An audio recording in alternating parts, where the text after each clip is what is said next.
Hello everyone. In this video, I'm going to be showing you all how we can create a table on our Microsoft Word document.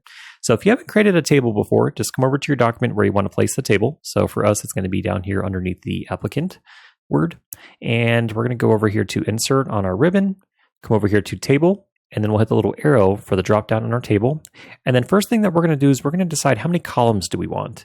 Do we want to have, so for this is for an applicant table, think of what types of columns would make sense. So we'd have a column like such as name. We'd have a column for salary, position, location. So let's go ahead and stick with 4.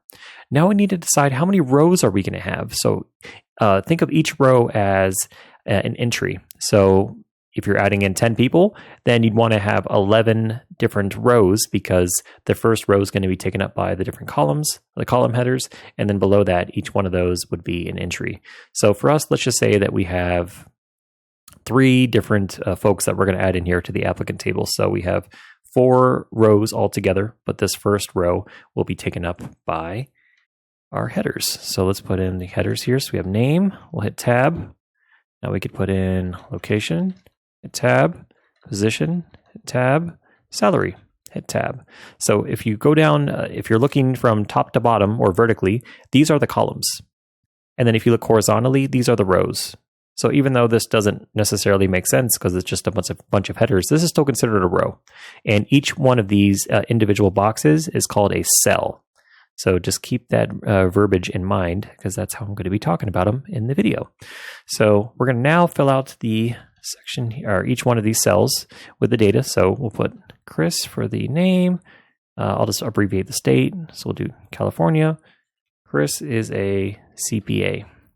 Chris makes $100,000. Oops. And then we'll hit the tab key again and we can fill out the next person. Then we'll have Mike. Mike lives in Nevada.